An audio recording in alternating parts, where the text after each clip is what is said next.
not leave. I get to be my pew mates back there in the back. I get to be with some of the finest people in the whole world. And I always said that when I fully retired, I'm retired, but when I fully retired, I would move here. But my daughter and her husband have really messed me up because they have moved to my little community of Shelbyville, and they have 2 grandkids. And so I don't think I'll ever be able to convince my wife to leave, but we still drive around and look at houses, so you never know, so you never know. Anyway, I obviously have lots of free time on my hands. I love to do research. My background when I worked at NASA, I was a researcher, and I am not here ever. I had to move to Tennessee. I taught future science teachers. I never tell you what to say. I never tell you what to think. I present evidence, and you get to decide. And so that's how we're going to function today. I don't want to skew anyone's dream of what they might see. So I've said thank you. This is my hunting. This is fishing. This is playing golf. This is my retirement. Last year I visited over 120 schools within a 60-mile radius. Nobody ever pays anything. I grew up in a school that was so big that my 5th grade class had 7 people in it. We never had a visitor. And this is my primary teaching tool. It's a blow-up planetarium. I've got a trailer. I pull it behind a truck in, and voila, I can go and take you anywhere in the stars, and the kids beat on the floor and teachers cry because the places I go to, I'm usually the only visitor they have all year. And they probably don't expect a lot because it's cheap. So, anyway, we're looking for a star. And so, as much as time allows, we'll look at some plausible theories. Here's where my data is coming from. We're going to use the Bible. Good thing that Chinese took excellent notes of the night sky.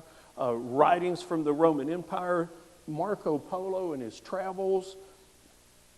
Today at the end of the program, and this is a much better view. I know that some of you are sitting here can't see it, and we do have it up there, but I'm not exactly sure how well it's going to come through. At the end today, I am going to put you in the night sky in Bethlehem 2,025 years ago and let you see the night sky as Magi would have seen it traveling along. This is like CSI Bethlehem. Do remember, if you were watching TV, they have 55 minutes to solve a mystery that you've probably already got figured out, and we're dealing with something that's 2,000 years old, and so we're going to go fast. First of all, oh, excellent. Yes, thank you so much. You guys can move. I mean, it's not like, well, that's my pew. And Matthew 2, 1 through 11, we're going to do some paraphrasing. All I asked you is this. Listen to it with new ears, because you've heard this story 1,000 times. Listen to it instead of going, yep, that's the way it goes. After Jesus was born in Bethlehem in Judea during the time of King Herod, Magi from the east came to Jerusalem and asked, "Where's the one who's been born King of the Jews? We saw his star in the east, and we've come to worship him." When King Herod heard this, he was disturbed, and all of Jerusalem with him. When he called together all the people's chief priests and the teachers of the law, he asked them where the Christ was to be born. "In Bethlehem in Judea," they replied, "for that is what the prophet is written." Then Herod called the Magi secretly, found out from them the exact time the star had appeared. He sent them to Bethlehem and said, "Go and make a careful search for this child. As soon as you find him, report to me so that I may go and worship him too." After they had heard the king, they went on their way. And the star they had seen in the east did go ahead of them until it seemed to stop over a place where the child was born. And I don't have my reading glasses on. Oh, and when they saw the star, they were overjoyed. On coming to the house, they saw the child with his mother Mary, and they bowed down and worshiped him. Then they opened their treasures and presented him with gifts of gold, incense, and myrrh. So, let's see what we picked up from that. Come on, laptop. Well, Magi came from the east. Herod called together his teachers and chief priests of the law. And at least in the reading, they didn't sit around and talk about, boy, did you see that thing in the night sky? They didn't act like they knew a whole lot.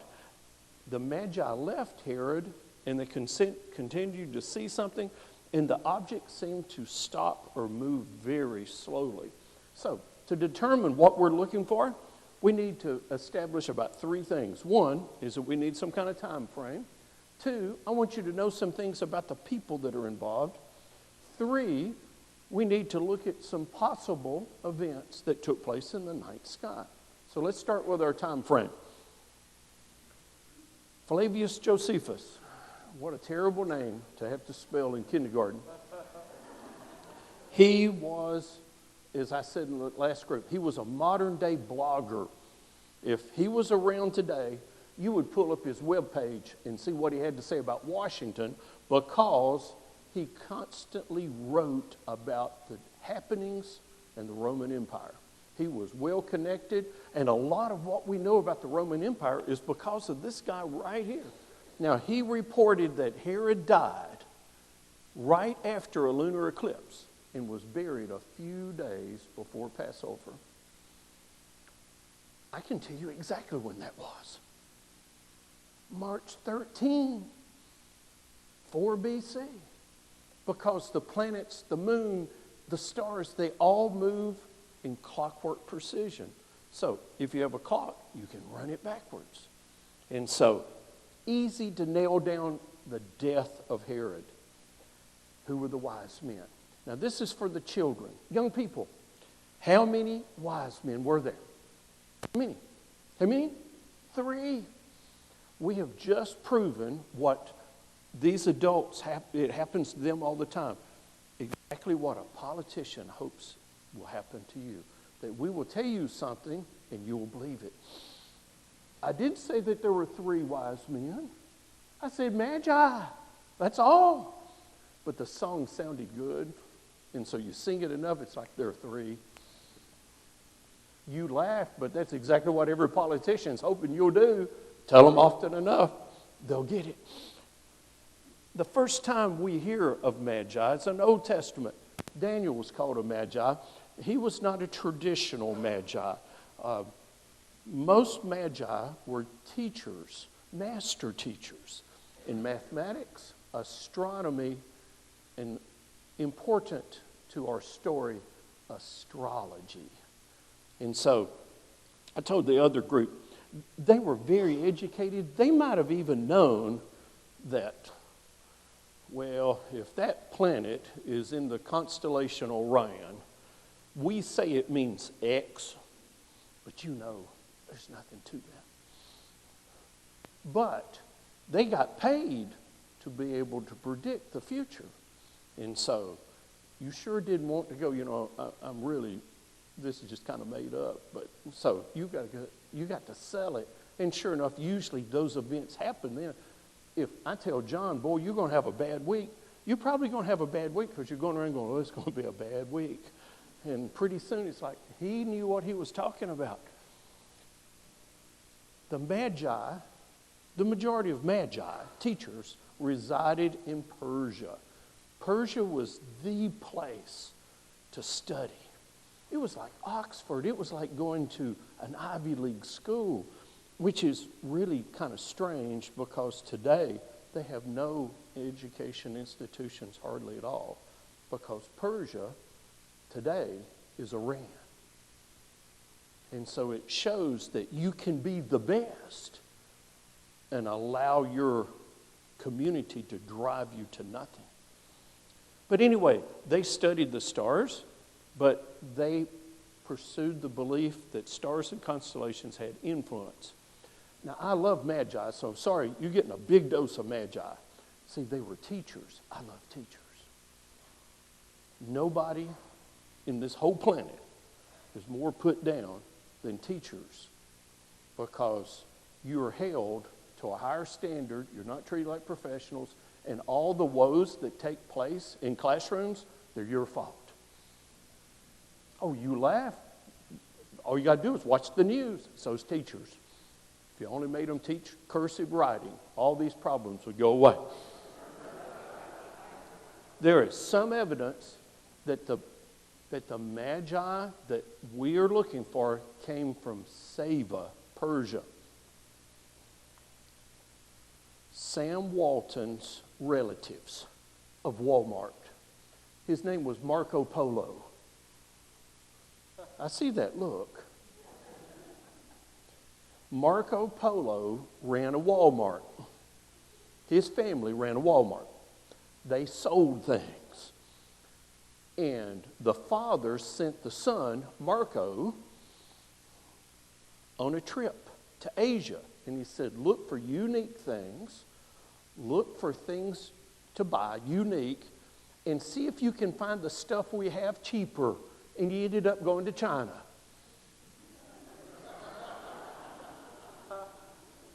Now, I had somebody come up to me afterwards and they asked some questions. And I said, look, Marco Polo is not the first guy, probably, from the West that made it to the East.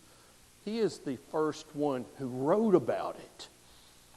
And here's something cool. When he was in Saba, he wrote about big rock pillars that had been erected. And when quizzed the town folk about, outside your town you have these giant rock columns, well, what's that all about? He was told that they were erected in honor of the Magi who had seen the Christ child. Yeah, it really does pay to read boring books.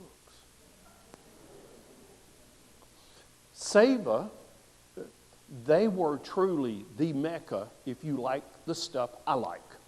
If you like science and astronomy, they had the world's largest astronomical observatory, and their library was only second to the Great Library of Alexandria. If you passed through Saba, everybody got stopped and searched. Not for something that they were worried that you were going to bring in and it would ruin things. They looked to see if you had books. And if you had a book, they actually had, there were people, this was their job, to be photocopiers. They literally rewrote your book, gave your book back to you, and you did a beautiful job. And let you go on your way. That's how they developed their library. Now, you're probably thinking, well, where is Saba? Right about where this star is. Now, this is an ancient map. Here's Persia. Today, this would be Iran. Iraq's right about here. This is Saudi Arabia. Here is Bethlehem, right in this area right here. And from Saba to Bethlehem is about 525 miles.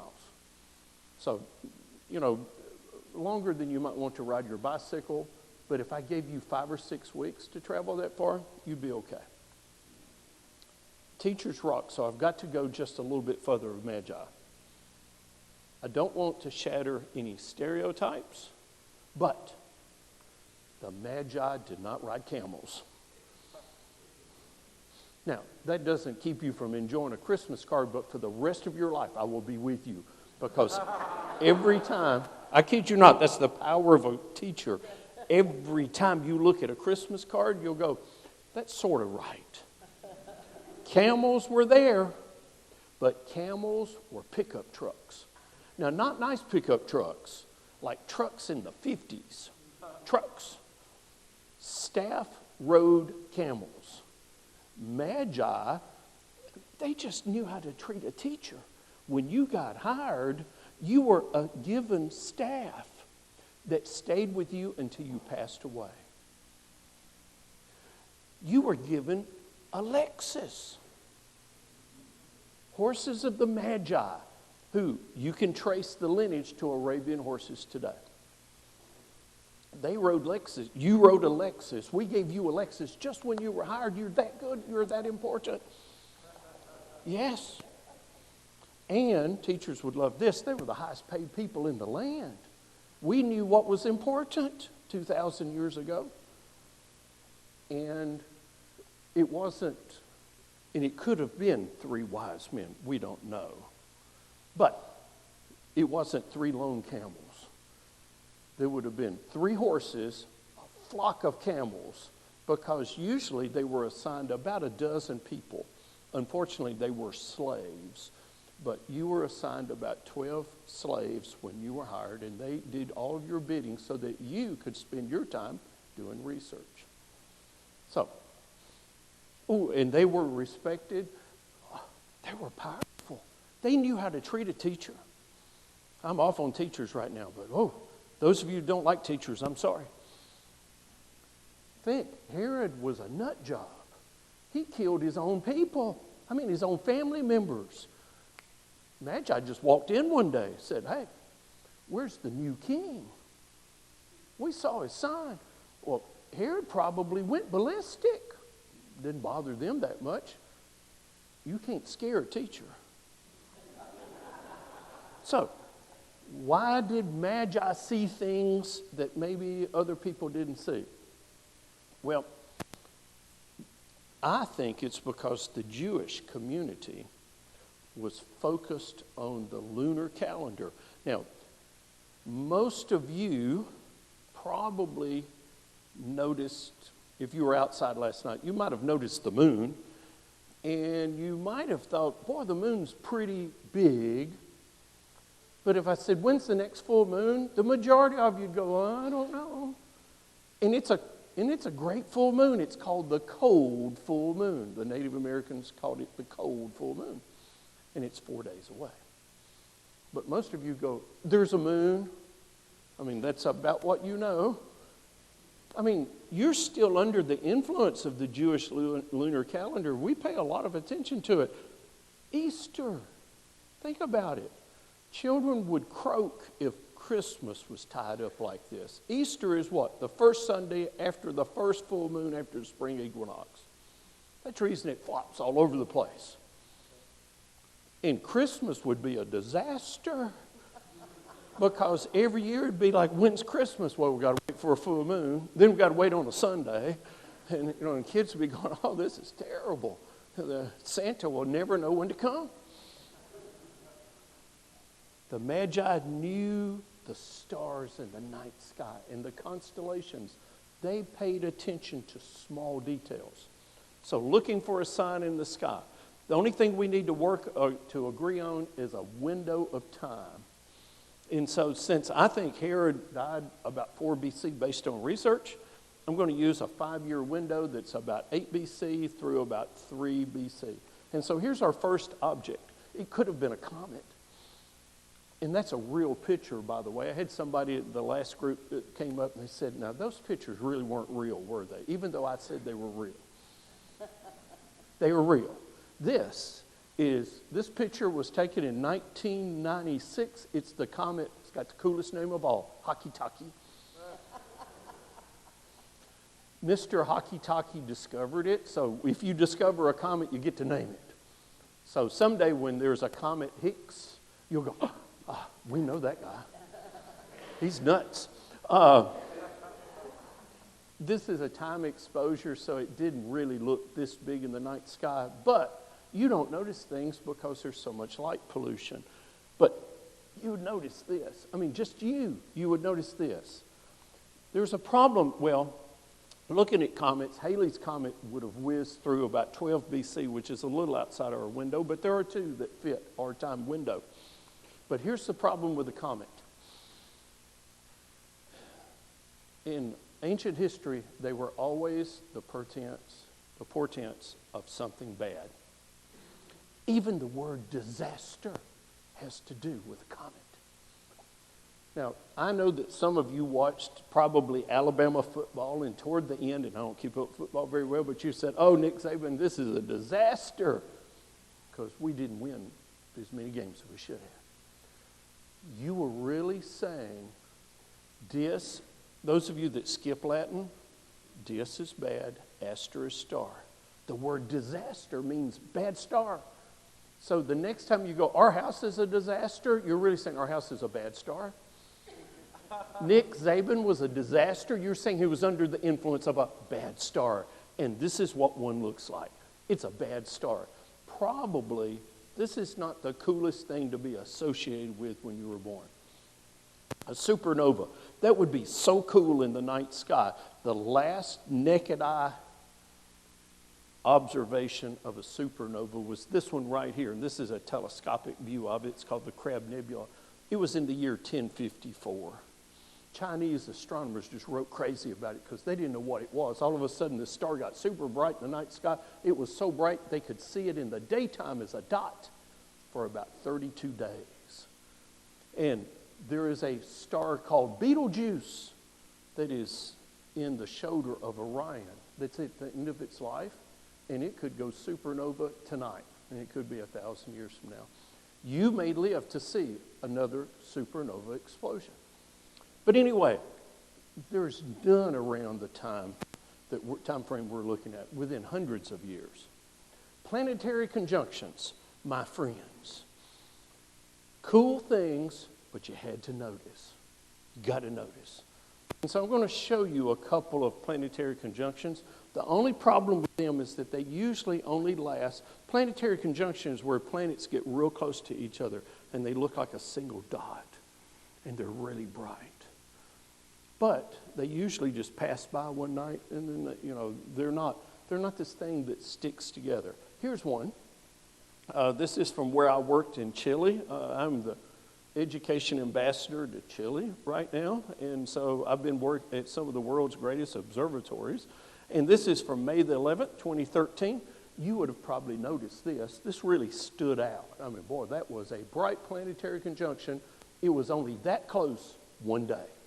And then they started moving apart from another. But let me bring it closer to home. See if I can drive home this point.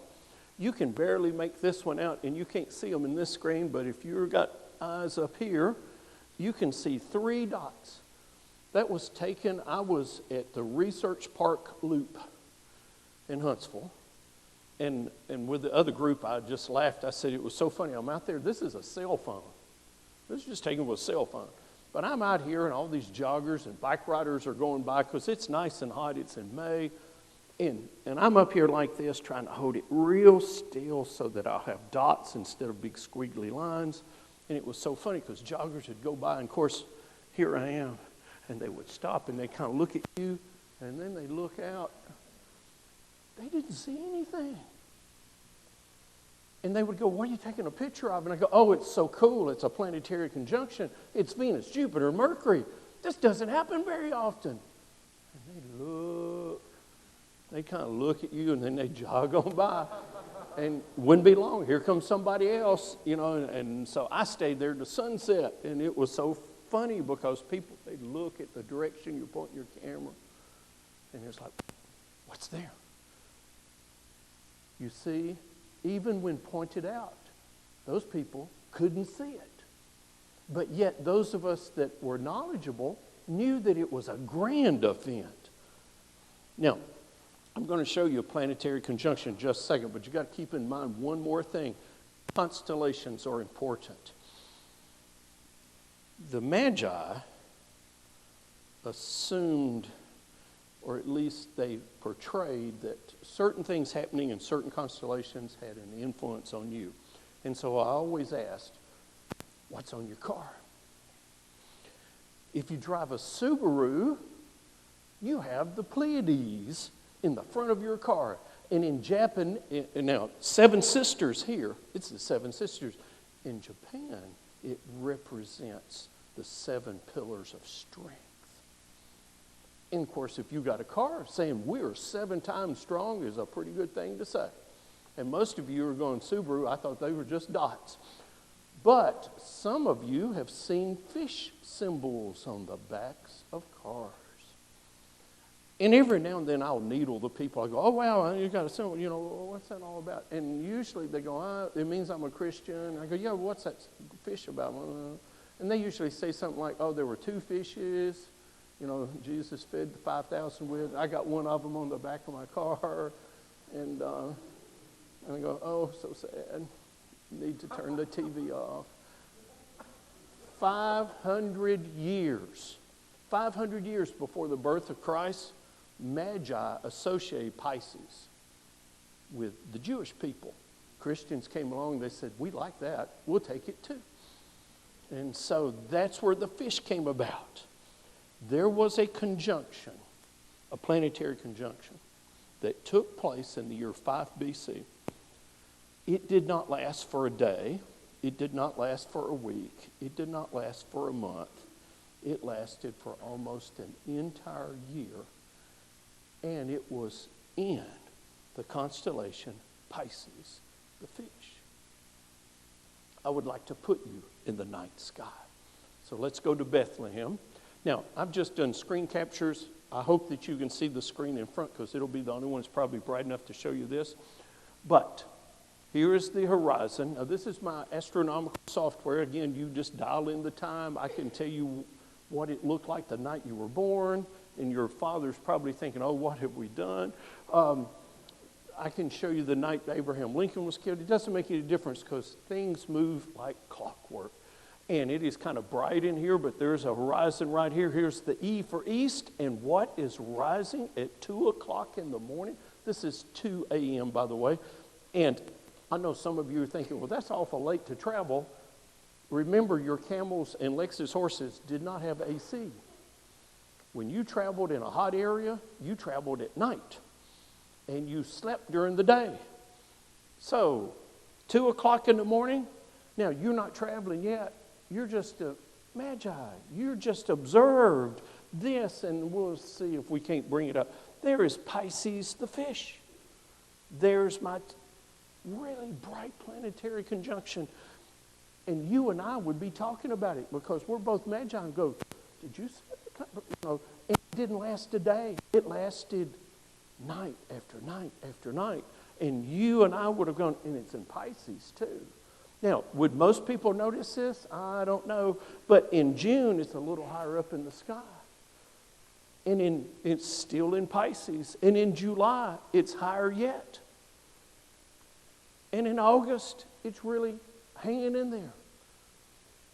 It would have taken us about 5 weeks to get our entourage together to travel from Saba to Bethlehem. And so here we are, September. It's still there. It's still in Pisces, the fish. There's the fish. And the coolest thing, by October, the 2 planets have gotten so close that you can't see them. They're just one dot. And so, and then we get to December, and here's the horizon, and here we are in January. So we're starting a new year, and they're about to disappear. So, what was the Christmas star?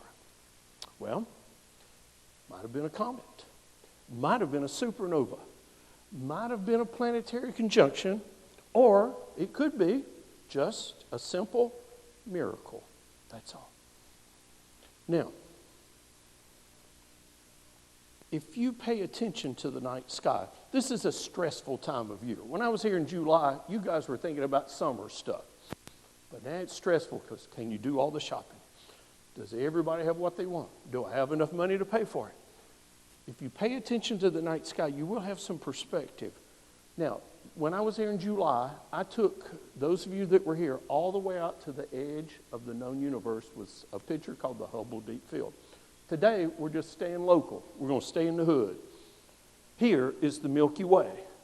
Here's a little picture of it. This is side angle, and I hate to tell you, you're in that box. I know that you know some people that think they live right here. But they do not. You are in the backwaters. I told the other group, this is Gurley, Alabama out here, and that's where you live. Now, I'm going to zoom in that box, and you see lots of stars. That's really cool. And you're probably thinking, surely we are an important star, but our sun is really puny in the way stars go. We would be one of these really pitiful little stars.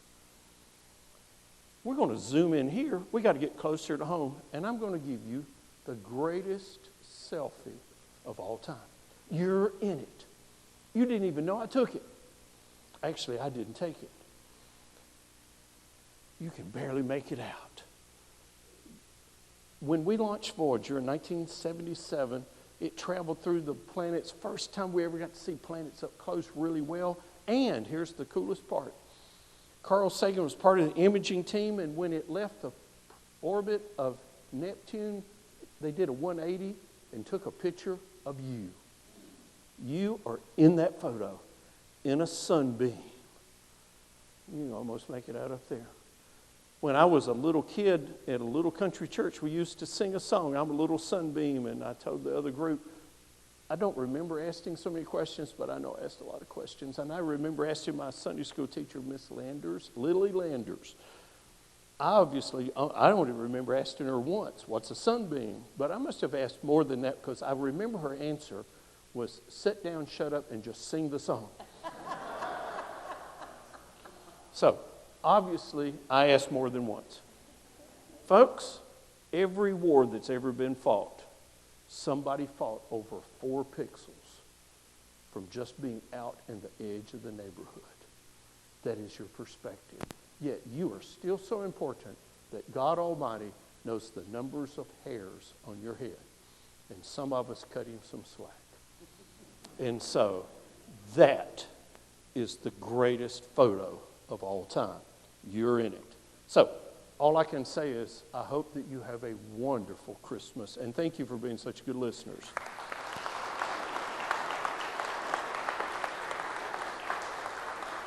Oh, thank you. I think it's appropriate that we sing our final hymn, hymn number 206, I Want to Walk as a Child of Light. Please